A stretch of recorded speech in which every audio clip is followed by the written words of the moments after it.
Assalamualaikum warahmatullahi wabarakatuh. Halo semua. Hari ini kita akan membahas hewan kecil yang sangat hebat, yaitu lebah. Tidak cuma dikenal sebagai penghasil madu, lebah juga memiliki kehebatan dalam bidang arsitektur. Selain itu, hewan kecil yang menyengat ini namanya juga tercantum dalam kitab suci umat Islam, yaitu Al-Quran. Dan bahkan kita dianjurkan oleh Nabi Muhammad SAW untuk mengkonsumsi madu hasil dari lebah ini. Kenapa kita dianjurkan untuk mengkonsumsi madu lebah? Apa manfaat bagi tubuh kita? Dan bagaimana pendapat dari sisi sains di zaman modern ini tentang manfaat madu serta seberapa hebat lebah di bidang arsitekturnya? Tanpa berlama-lama, mari kita bahas sekarang. Ini dia kehidupan lebah, makhluk kecil yang super sibuk namun hebat dan penuh manfaat. Seperti yang kita ketahui, lebah madu juga memiliki peran penting dalam ekosistem dan pertanian. Mereka adalah polinator yang efektif dan membantu dalam penyerbukan tanaman. Tanaman yang dihinggapi oleh lebah madu akan dibantu penyerbukan bunga-bunganya untuk menghasilkan buah-buahan. Tanpa lebah madu, banyak tanaman tidak akan dapat berkembang dengan baik. Oleh karena itu, kita harus menjaga populasi lebah madu agar dapat terus berperan dalam menjaga keseimbangan ekosistem dan mendukung keberlangsungan hidup alam ini. Lebah telah disebutkan beberapa kali dalam Al-Quran dan hadis dengan cara yang menarik dan memiliki makna yang mendalam bagi umat muslim. Kisah-kisah tentang lebah dalam kitab suci agama Islam merupakan bukti betapa bergunanya lebah bagi alam ini dan mengandung pelajaran penting yang dapat diambil oleh kita. Lebah, makhluk kecil bersayap yang sering kita jumpai, menyimpan banyak keunikan dan keajaiban. Lebah hidup dalam koloni yang tersusun rapi. Bagaikan sebuah kerajaan kecil, setiap lebah memiliki peran dan tugasnya masing-masing. Koloni lebah madu memiliki struktur sosial yang cukup rumit. Koloni ini terdiri dari lebah ratu yang bertanggung jawab untuk bertelur dan mempertahankan koloni. Kemudian ada pekerja lebah yang mengumpulkan nektar dan memproduksi madu. Ada juga lebah penjaga yang menjaga keamanan sarang, dan ada lebah bejantan yang bertugas melakukan reproduksi dengan sang ratu. Setiap lebah memiliki peran dan tanggung jawab yang berbeda, tetapi mereka bekerja secara terorganisir dan saling bekerja sama untuk mencapai tujuan bersama. Sistem koloni ini hampir mirip dengan semut seperti yang pernah kita bahas di video sebelumnya. Kegigihan lebah dalam bekerja mencari nektar dari bunga merupakan satu contoh nyata dedikasi dan kerja keras. Bagaimana tidak? Seekor lebah bisa menjelajah hingga sejauh 5-8 km dari sarangnya untuk mencari nektar bunga. Mereka memiliki kemampuan navigasi yang luar biasa dan dapat kembali ke sarangnya dengan akurasi yang tinggi. Namun, dengan perjalanan yang begitu jauh, lebah hanya mendapatkan nektar sebanyak 20-100 mg saja dalam satu penerbangan. Ya, dimana untuk menghasilkan 1 gram madu diperlukan sekitar 4000 mg nektar. Oleh karena itu, dibutuhkan sekitar 40-200 kali perjalanan mencari nektar oleh satu lebah agar dapat menghasilkan 1 gram madu. Sungguh sangat melelahkan, bukan? Keunikan lain dari sarang lebah adalah kemampuannya membangun sarang yang kokoh dan terstruktur. Sarang dengan bentuk heksagonal yang mereka ciptakan merupakan struktur yang paling efisien. Banyak penelitian mengungkapkan bentuk sel-sel pada sarang lebah yang heksagonal secara alami memberikan dukungan struktural yang optimal dengan menggunakan jumlah material yang minimal. Dan bentuk dari heksagonal pada sarang lebah sangatlah kokoh. Hal ini dikarenakan bentuk heksagonal memiliki struktur yang dapat mendistribusikan beban secara merata ke seluruh bagian. Dan tidak tanggung-tanggung, beban yang dapat ditopang dari bentuk ini bisa mencapai 30 kali lipat dari sarang itu sendiri. Ini menunjukkan betapa cerdasnya dan kepiawaiannya lebah dalam membuat sarang yang luar biasa. Bahan utama pembuatan sarang lebah adalah lilin. Lilin pada lebah merupakan bahan yang sangat penting dalam kehidupan lebah madu, terutama dalam pembangunan sarang dan penyimpanan madu. Dengan menggunakan lilin, lebah madu dapat membangun segala macam struktur dalam sarang mereka, termasuk sel-sel madu, sel-sel sarang, dan tempat tidur untuk larva. Lilin juga memberikan kekuatan dan stabilitas pada sarang, memastikan bahwa sarang tetap utuh dan kokoh. Pembentukan lilin pada lebah madu adalah proses yang rumit dan menakjubkan. Lilin dihasilkan dari kelenjar lilin yang terdapat di perut lebah. Proses ini dimulai ketika lebah mengonsumsi nektar atau madu yang mereka kumpulkan. Nektar tersebut kemudian dicerna dalam perut lebah dan diubah menjadi bahan yang disebut skala. Setelah lebah menghasilkan skala dari nektar atau madu yang mereka konsumsi, skala tersebut dikeluarkan melalui kelenjar lilin di perut lebah. Ketika skala tersebut terkena udara, lebah akan menggulungnya menjadi lempengan tipis. Kemudian, lebah menggunakan mulut mereka untuk mengunyah lempengan tersebut, mencampurnya dengan enzim pencernaan dan membentuknya menjadi lilin. Lilin lebah sangat berguna untuk lebah. Lilin lebah juga mampu mempertahankan kualitas madu di dalam sarang. Hal ini dikarenakan lilin lebah memiliki senyawa antibakteri yang membantu mencegah pertumbuhan bakteri dan mikroorganisme lain dalam madu. Senyawa ini termasuk asam palmitat, asam stearat, dan esternya. Selain itu, lilin lebah juga kedap air sehingga membantu mencegah madu terkontaminasi air dan mikroorganisme yang ada di air. Hal ini penting karena air dapat menyebabkan madu terfermentasi dan rusak. Dengan adanya lilin lebah membantu menjaga kadar air madu tetap rendah. Kadar air yang rendah penting untuk mencegah pertumbuhan mikroorganisme dalam madu. Selain kadar air, lilin lebah juga membantu menjaga aroma dan rasa madu tetap segar. Lilin lebah tidak memiliki rasa atau aroma yang kuat, sehingga tidak akan mempengaruhi rasa madu, dan lilin lebah dapat membantu melindungi madu dari kerusakan fisik, seperti goresan dan benturan. Hal ini penting karena madu adalah zat yang sangat mudah rusak.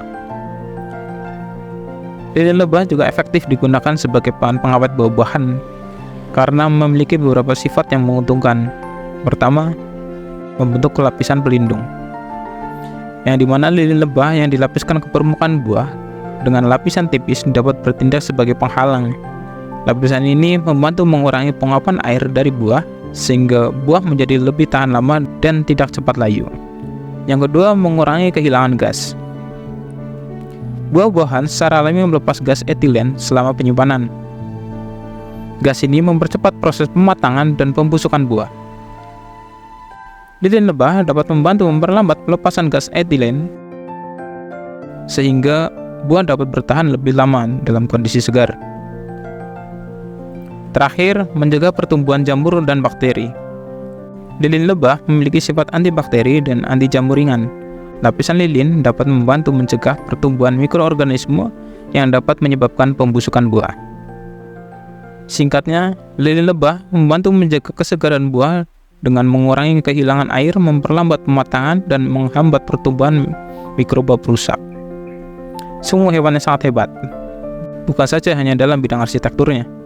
Lebah juga mampu membuat bahan dan pembuatan sarang yang sangat hebat dengan banyak manfaat, baik untuk lebah itu sendiri atau untuk kita manusia. Dalam agama Islam, lebah telah disebutkan beberapa kali di Al-Quran dan hadis dengan cara yang menarik dan memiliki makna yang mendalam. Di dalam kitab suci Islam, lebah madu digambarkan sebagai makhluk yang patuh kepada Allah dan menjalankan tugas-tugasnya dengan penuh dedikasi. Dalam salah satu surat Al-Quran, Allah Subhanahu wa Ta'ala berfirman, وَأَوْحَى رَبُّكَ إِلَى النَّحْلِ أَنِ اتَّخِذِي مِنَ الْجِبَالِ بُيُوتًا وَمِنَ الشَّجَرِ وَمِمَّا يَعْرِشُونَ ثُمَّ كُلِي مِنْ كُلِّ الثَّمَرَاتِ فَاسْلُكِي سُبُلَ رَبِّكِ ذُلُلًا يخرج من بطونها شراب مختلف ألوانه فيه شفاء للناس إن في ذلك لآية لقوم يتفكرون.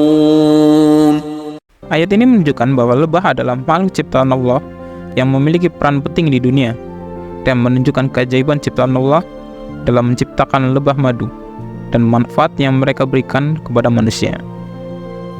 Dalam sebuah hadis, Nabi Muhammad SAW bersabda, "Barang siapa yang memakan madu, maka di dalam perutnya terdapat 70 macam obat." Hadis riwayat Ibnu Majah.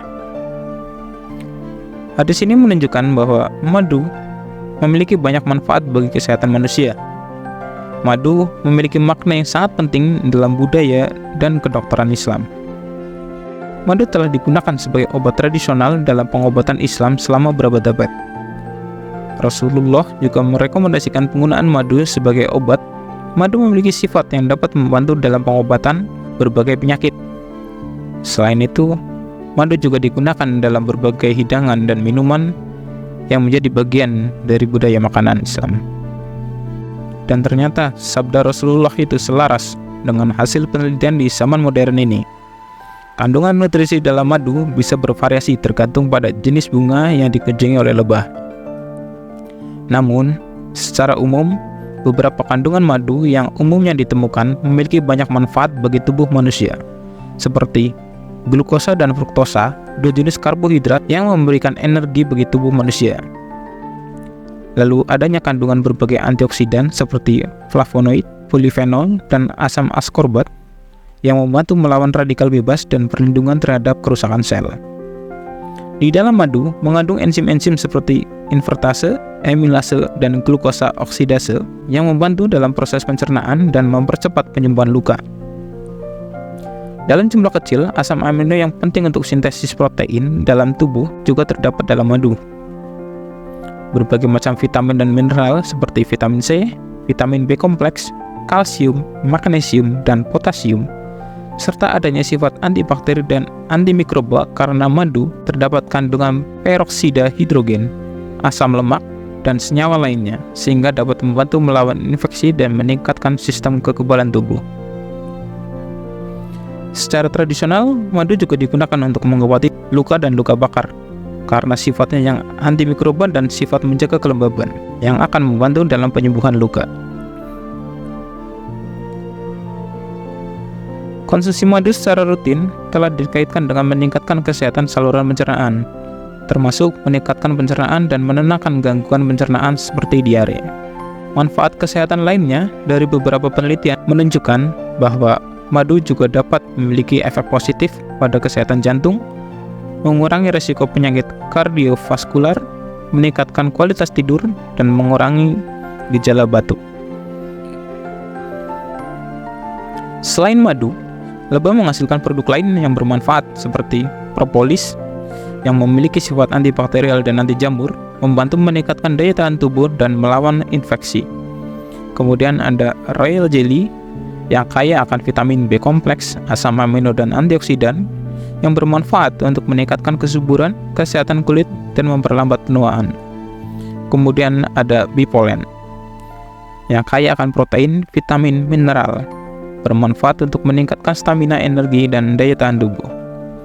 Sebegitu banyak manfaat dari seekor lebah, tidak hanya dari madunya saja, tapi juga dari semua sisi. Kehidupan lebah memberikan banyak manfaat dan pelajaran berharga bagi manusia. Hasil produksi lebah yang sangat bermanfaat untuk kesehatan, penyerbukan bunga yang sangat berguna untuk perkembangan pertumbuhan, serta bentuk sarang heksagonal yang ikut andil dalam perkembangan arsitektur manusia. Selain itu, sifat ketaatan mereka kepada ratu, kerjasama yang solid dalam koloni, dan kegigihan dalam mencari nektar mencerminkan nilai-nilai penting yang patut dicontoh. Karena kebesarannya lah, Allah Subhanahu wa Ta'ala memberikan banyak manfaat pada makhluk kecil ini. Mulai dari hasil produksinya yang kaya akan manfaat, kehebatannya dalam bidang arsitektur, serta sistem kerja yang terstruktur, hingga nama lebah tercantum dalam Al-Quran dan hadis Nabi Muhammad SAW, agar menjadi pengingat bagi manusia untuk selalu bersyukur kepada Allah Subhanahu wa Ta'ala atas nikmatnya dan mencontoh sifat-sifat positif lebah dalam kehidupan sehari-hari. Demikian video kali ini tentang lebah dalam Islam dan manfaat bagi manusia. Semoga informasi ini bermanfaat dan dapat meningkatkan rasa syukur kita terhadap ciptaan Allah Subhanahu wa Ta'ala. Terima kasih sudah menonton. Sampai ketemu lagi di video selanjutnya.